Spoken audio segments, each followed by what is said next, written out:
Cultivate con el Sensei.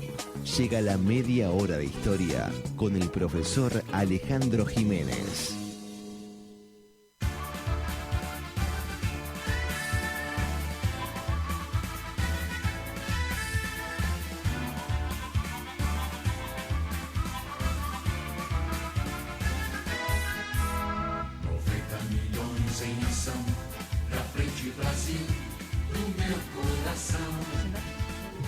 Le digo a Mariano que presente él porque él es half brasileño. No, pero ya lo vengo presentando en el capítulo 1 y capítulo 2. Ahora presentalo vos en el Sos capítulo 3. mitad brasileño. Muy bien. Seguimos con este ciclo de Ale Jiménez en su columna de historia sobre el bicentenario de Brasil.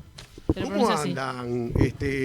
Sí, tuvimos una discusión, un intercambio previo acerca de nuestro sentimiento hacia Brasil. En el caso mío, mi sangre parte está allí, así que digo, obviamente que ya se sabe la respuesta, más ya habíamos hablado antes. No, y tenemos elecciones este domingo. Eso también, Claro. Bicentenario fue el 7 de septiembre y ahora el 2 de octubre, ¿no? Y puede haber presidente en primera vuelta Puede el haber, domingo, ¿no? aparte. Para Frente Brasil, dice este himno de 1970 del Mundial. Es un himno para la participación brasileña en México 70. ¿No? Mirá. Dice, 90 millones en acción, todos ligados a la misma emoción, todos en un solo corazón. Un mundial que ganaron de manera contundente. Exactamente, quizás para muchos el mejor equipo de la historia en los mundiales, ¿no? Ahora estaba mirando, me estaba imaginando, 90 millones en el año 70. ¿Saben ustedes cuántos tiene ahora? Ya te digo, te la voy a tirar. 200 millones. 212. Ah, O sea, bien, no anduve más mal. que duplicó, Sí, ¿no? sí. Una Es un cosa. disparate. Es como que pudiéramos pasar nosotros de 3 a 6 o 7. Pero ¿por qué tiene tanta natalidad Brasil? Me Y está bueno, dejando como... esa es una pregunta para algún demógrafo, ¿no? Alguien especializado en el tema poblacional.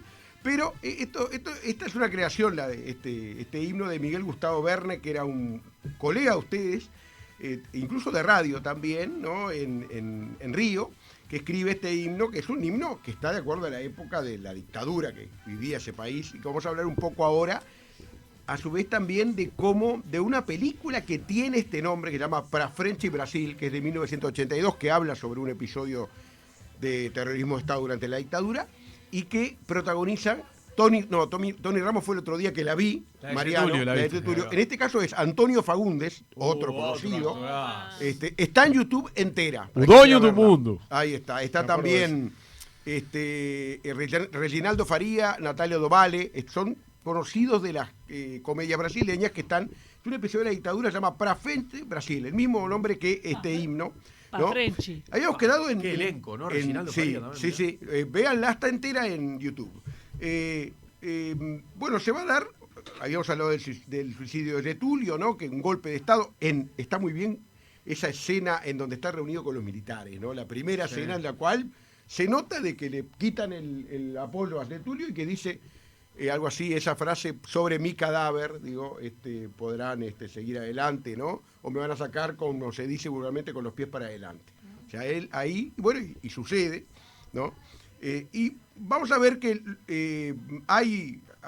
queda Café Filo, que era el vicepresidente, pero poco después hay elecciones, y es elegido Juscelino Kubitschek. Y esto es muy importante, electo en el 55, era de Minas Gerais, era médico, y va a tener mucho que ver con Brasilia, ¿no? Y acá es un capítulo muy importante del pasado reciente de Brasilia, ¿no? Que Kubitschek va a tener una política desarrollista, va a fomentar la industrialización. ¿Se acuerdan que habíamos hablado de los ciclos el ciclo de el azúcar, el oro, el café? Bueno, el populismo con Getúlio Vargas va a tener un gran impulso a la industrialización con Volta Redonda, con Petrobras, que ya habíamos hablado la otra vez. Y el proyecto de Brasilia de llevar la capital al centro del territorio, porque ya no tenía sentido que fuera Río en la costa, que había sido la segunda capital, pero la primera había sido Bahía, eso tampoco a veces se olvida. Ay, no me acordaba que Bahía. ¿en Bahía qué fue época? capital. Yo lo de Bahía lo La había primera olvidado. capital. La primera fue Bahía, después fue Río. Había pensado, el proyecto de Brasilia se pensó hace 2 siglos, hace 200 años, ¿no? Ya se dijo, incluso en la misma declaración del 7 de septiembre del Grito de Ipiranga, se piensa en que era necesario hacer una capital más hacia el centro del territorio, ¿no? Y está previsto en las constituciones de 1891, de 1934 y del 46. O sea, se había que en el Planalto Central, en la zona, no le va a gustar mucho esto a los hinchas nacional, de Goiás, ¿no? ¿Se acuerdan Goiás? por el Hace goianés. poco tiempo, ¿no? Es en el centro oeste, se delimitara, ya a fines del siglo XIX ya se delimita la zona, y en abril del 60 se inaugura el 21 de abril. Lleva 3 años esa construcción, ¿no? Y ahí hay 2 personajes fundamentales, ¿no? Para 3 años para construir todo Brasil. Para construir todo Brasil. Bueno, Sí, del 57 al 60 aproximadamente. Y ahí hay 2 personajes fundamentales. Un urbanista que es Lucio Costa, que genera el plan piloto de Brasilia, y un arquitecto que es Oscar Niemeyer, que genera, el arquitecto que genera la ciudad y los edificios tan emblemáticos. Impresionante. Pero además Niemeyer es un personaje muy peculiar. Vivió hasta los 105 años. años. Ay, 105. Le faltaban creo que una semana para los 105. ¿Cuándo es ¿no? que murió? Hace poco. ¿Fueron Sí, hace hace pocos poco. años? 2012 creo que fue. Sí, era del 7, acá tengo de 2007 y muere en el 12. Y eso, o sea, Exacto. 5 de diciembre de 2012 murió. él piensa, ¿no?, la ciudad como un monumento, ¿no? Además de la sede de gobierno, asegurar el dominio de ese territorio. Habíamos hablado de que Brasil solo no limita con Chile y con Ecuador, con el resto de los países del continente sudamericano, con todos. Y él piensa o sea, una ciudad, pero además que sea una ciudad monumento, sede del gobierno, y piensa en organizar eficientemente la sociedad que iba a vivir en ese lugar. Piensa incluso hasta en los suburbios, porque él tenía la idea de que los trabajadores que llegan en número, se habla de 60.000 que estuvieron en todos estos años trabajando, iban en muchos casos a quedarse viviendo en el lugar, ¿no? en esa nueva ciudad. Y para eso la forma de avión, que también tenía un simbolismo la forma de avión de Brasilia, para que yo no conozco, no sé si alguno de ustedes conoce. No conozco. Eso de la forma de avión, que el país pujante es un país pujante que alza vuelo, o sea, vendría a ser en ese desarrollismo de Kubitschek, ¿no? Está precisamente esa afirmación y ese deseo. Él pensó en suburbios para los trabajadores, que serían los primeros habitantes, y ahí hay una crítica muy intensa con respecto a eso, porque eso nunca se concretó, ¿no? Nunca se tuvo en cuenta en lo que es el llevar adelante el proyecto, ese deseo de Niemeyer, o sea, no se potenció. Ahora, ya con el tiempo se han ido creando ciudades satélites. Y voy a citar a una graduada en artes visuales en Brasil, en la Universidad de San Pablo, que es Lara Moreira Alves, que habla de una ciudad de algunas características muy interesantes: progresista, modernista, ni que hablar, tiene mucho también de Le Corbusier, el arquitecto suizo de los años 20, 30, que incluso estuvo acá en Montevideo, la visualidad monumental y la utopía, ¿no? O sea, y la utopía de la cual no comparte en muchos casos Niemeyer, porque dice una obra de arte intocable. O sea, los que concretaron como proyecto político Brasilia pensaron que tenía que ser intocable, o sea, que no podía cambiarse, y Lara Moreira Alves habla de una concebida como representación utópica de una ideología capitalista, traductora de un pensamiento poético de grandiosidad y monumentalidad.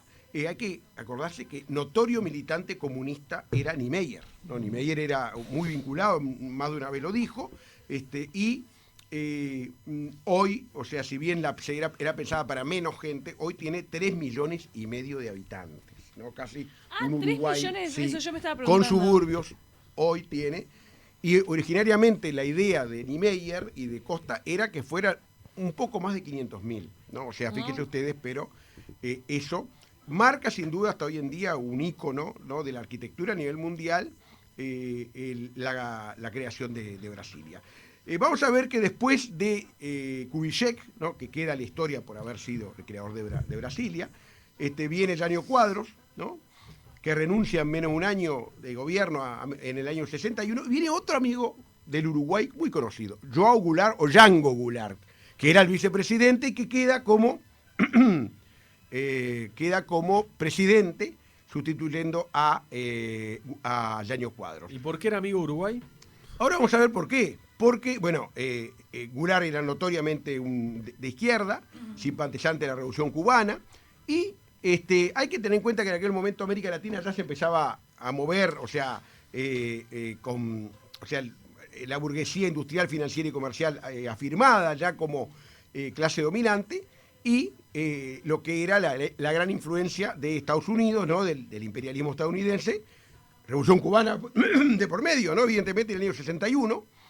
Y vamos a ver que lo de Brasil del año 64 no tiene mucho de diferente que lo que pasa en Uruguay en el 73, en Chile en el 73, en Argentina en el 66 con Onganía, pero que repite en el 76, ¿no? O sea, la llegada de gobiernos militares, dictaduras militares, ¿no? A esos territorios, a esos países, militares que en muchos casos los golpistas del 31 de marzo del 64, con Castelo Branco, el mariscal Castelo Branco a la cabeza, habían sido golpistas con Getúlio Vargas en el 30, habían estado junto a él en el golpe. ¿Se acuerdan que llega en el 30 al poder Getúlio? Después, primero llega por golpe de Estado, después se va a hacer elegir y gana elecciones más de una vez. La dictadura dura 21 años, ¿no? Hay algunos nombres, Castelo Branco, Arturo da Costa e Silva, me acuerdo yo por un tema de tallo, Garrastazu Medici, Geisel, Ernesto Geisel, Joao Batista Figueiredo, que fue el último de los dictadores, ¿no? Y vamos a ver que la consigna de estos años fue seguridad y desarrollo, ¿no? Y que tenía mucho que ver con la bandera, ¿no? Con la bandera precisamente de Brasil. Goulart se exilia en Uruguay. Y unas cosas increíbles, examinando el archivo de un colegio donde trabajo, que lo digo para tener más referencia, que es el colegio latinoamericano en Punta Carretas, encontré a su hija entre los alumnos en la década del 60. Ah, mirá. ¿No? O sea, increíblemente digo, pero fue de casualidad la encontré a Neusa Goulart, que después fue una importante cantante, hoy fallecida. Bueno, vamos a ver que en estos años se da, por ejemplo, en los años de la dictadura, la película que yo le decía, Pra Frente y Brasil, muestra, están mirando el mundial con los televisores poniendo, por lo menos en Uruguay fue el primer mundial que se dio en directo, ¿se acuerdan? Y, 1970. Claro, miran... No, por suerte no nos acordamos. Sí, me acuerdo que salió campeón Brasil, todo, pero que no, se acuerda de saber pasaron en directo. Por relato, sí, el primero. Y allí vamos a ver que gana Brasil, bueno, pero se da también en la trama de esta película que nos ganan en semifinales a nosotros. Nos ganan 3-1, después de ir ganando 1-0 con gol de Cubilla. Y después en la final aplastan a Italia. Después aplastan, y es un poco, la película muestra la ironía que mientras por un lado estaban reprimiendo, por otro lado, o sea, la dictadura, por otro lado, al movimiento izquierdo, movimientos sociales, por otro lado, estaba viviéndose la fiesta del fútbol, ¿no? Que tuvo un poco el marco de esa marcha que escuchábamos al principio. Que aparte fue muy simbólico ese mundial para Brasil porque se quedó con la Jules Rimet porque ganó su tercera Copa del Mundo. La tradición implicaba que si el primer país que llegara a ganar 3 mundiales se quedaba con la Copa. Y se la ganó Italia, que también si ganaba, ganaba la Jules Rimet. Llegaron a la final 2 selecciones que tenían 2 mundiales cada uno. 2 que lo gana Brasil en posesión. Y se lleva la Copa y a partir de ahí cambia la Copa del Mundo. Diseñan otra, ¿no? Ah, pero Uruguay ya no tiene posibilidades de quedársela. No, porque se la llevó Brasil. La que hizo Gazzaniga, no, la de ahora no tiene esa. Uruguay no tiene chance porque no ganó ni una, hay que ganar 3, ¿no? De No, esta última, digo. No, porque las que usan. No, pero nosotros usamos como campeonato del mundo las Olimpiadas. No. Ya fue. Es una interpretación. Nunca. No, pero si ganamos una, dos, 3. Pero aparte las 2 Copas del Mundo que ganó Uruguay corrían para la Jules Rimet que se la quedó Brasil. Para esta tendrías que ganar 3 más. Acá a mis compañeros les propongo que vamos a hablar algo de fútbol en noviembre, como antes de que deje no, porque antes del Mundial ni que hablar. Y se la afanaron después la Jules Rimet. Exactamente. Y ahora a ver si se va a acordar seguramente Mariano, Sócrates Brasileiro Sampaio de Sousa Vieira de Oliveira. Sócrates. Qué jugador. El doctor Sócrates. Sí, a quien vi jugar en la final del Mundialito. Fui el mundialito. Fuiste al estadio. ¿Por qué decís doctor? Sí. Porque fue médico. Era médico. Era médico. De fútbol. Sí. No, pero lo más increíble está que ahora la apertura democrática se va a ir dando lentamente a partir de mediados de los 70. ¿Y por qué hablo de Sócrates? ¿Qué tiene que ver Sócrates con la dictadura y con la salida de la dictadura? Tiene que ver que él, desde su lugar en el Corinthians, era el capitán, va a generar, ¿no? Todo lo que llamó la democracia corintiana entre el 82 y el 84. Por ejemplo, con 2 compañeros que eran Vladimir Rodríguez y un delantero, Walter Casablanca, otro de los conocidos, deciden, por ejemplo, organizan al equipo de tal manera que el equipo decide concentraciones, patrocinios, salarios y hasta el equipo titular, ¿no? pero no el equipo solo, los que jugaban, utilero, masajista, también interviene preparador físico, y esto se llamó democracia corintiana. Muchos lo vieron. Democracia corintiana. Corintiana, exactamente, con consignas como ser campeón es un detalle, pero siempre en democracia. Ganar o perder, pero en democracia. ¿No? Sale campeón 2 veces, en el 82 y 83 gana el torneo paulista al Sao Paulo, el rival de todas las horas, ¿no? Y también hay una participación de Sócrates en la campaña cuando se retorna a la democracia en Brasil. Había establecido los militares elecciones indirectas y se llamaba Direitas Ya. Era la campaña, la cual incluso hasta tenían la camiseta con esa consigna. Y la banda de capitán de Sócrates también, Direitas Ya. O sea, ¿cómo de este personaje que muere muy joven, ¿no? Muere por obra del alcohol, ¿no? Tenía 57 años, en el 2011, muere muy joven, va a ser muy importante en esa vuelta a la democracia, ¿no? El doctor Sócrates, que fue incluso a Italia a jugar, no me acuerdo dónde. Creo que la Fiorentina. Ahí está. Y no le gustó. No le gustó. Dijo, no quiero jugar acá. Y volvió a Brasil. Crack. Y bueno, brilló en la selección brasileña en 2 mundiales, en España 82 y en México 86. Exactamente. No ganó ninguno de esos mundiales, pero 82 era un equipo importante. En el 82 tenía un tremendo cuadrazo. que queda eliminado por Italia. Bueno, y para terminar, lo que vino después, postdictadura, hubo con 2 presidentes impugnados por corrupción, que fue Collor de Mello, que gobernó entre el 89 y 92. ¿Se acuerdan que renunció por denuncia de corrupción? Y Dilma Rousseff, la del impeachment, entre el 2011 y el 16 gobernó. Y, ha sido una vuelta a la democracia muy convulsionada, sin ninguna duda. Y las experiencias del gobierno de izquierda de Lula entre el 2003 y el 2010, y después, por supuesto, los de Dilma, hasta el 16, y el gobierno de derecha, ¿no? Muy influido por un movimiento de la década del 30 de Brasil, que eran los integralistas, o sea, un movimiento de derecha muy ligado a la Iglesia Católica, que es el de Jair Bolsonaro, que gobierna de 2019 hasta quién sabe cuándo, porque... Tuvimos en el medio a Temer, ¿no? A uno de los tantos vicepresidentes infieles de América del Sur. Temer fue el que quedó en lugar de Dilma. Sí, porque claro, y se da mucho eso del vicepresidente infiel. Temer, que era de un partido menor, que nunca hubiera llegado al gobierno, que solo llegó al poder porque se alió al PT para hacerlo ganar al PT. Era el vicepresidente de Dilma, y bueno, él traiciona a Dilma también, por eso termina en la presidencia. Es ¿no? importante cuando además ver que estamos hablando Rousseff. de los protagonistas, 2 grandes protagonistas de la postdictadura, un obrero metalúrgico, ¿no? Y un militar. O sea, también son señales, ¿no? De lo que es la historia de Brasil tan diversa, ¿no? Y tan apasionante, sin ninguna duda. Wow. Bueno, con esto se cierra el ciclo entonces. Se cierra el ciclo. Bicentenario de Brasil. Sí, pero le voy a tirar algo para la que viene a ver si les parece. ¿Cambiamos los nombres de las calles o no cambiamos? ¡Ay, me gusta! ¿Qué Yo tema? me afilio a la teoría de Santarcieri, Sí, vamos a que hablar de una eso. experta en el nomenclátor Sí, de la Montevideo, conozco. que dice que habiendo tantas calles que se llaman Oficial 17 metros, no hay necesidad de cambiarle el nombre a las calles céntricas. Y el Tato Olmos, diputado del Frente Amplio, ¿También? la respaldó a la señora y crepó mirá. con Carolina Cose. Bueno. Dijo Tato Olmos, no es necesario estar en el centro de Montevideo para ser homenajeado. Te pueden homenajear con una calle en otro barrio que no tenga el nombre de nadie. Yo les digo que ya hubo cambios. O sea, que vamos a hablar de eso. Ya hubo cambios y con Obvio, acá motivación estamos viviendo política. uno. Sí. Carlos Quijanos, el Mar Michelini, Exacto. Héctor Gutiérrez Ruiz, Sí, sí. por ejemplo. ¿Necesitas pasar chivos de...? Muchos. Día del Patrimonio, voy a estar sábado y domingo a las 15 horas, salimos desde allí, desde la explanada del Punta Carretas, ruta de los Zorrilla.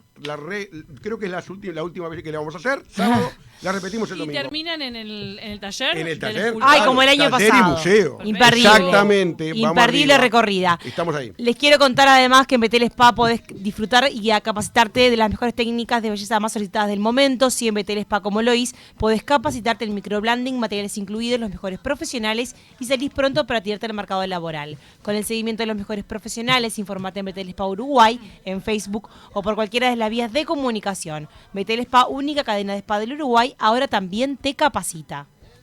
Gracias por estar del otro lado. Los dejamos Que con... pasen lindo. Será hasta mañana. Hasta Mañana tenemos mañana. un programita de 1 hora, así que mañana se me conectan puntual a las 10 de la mañana porque tenemos 1 hora para darlo todo. 9:70 Noticias viene ahora. Chau, chau. Cuando juega Uruguay corren 3 millones. Bueno. Corren las agujas, corre el corazón. Eso es. Hasta mañana. Me olvidaba la canción.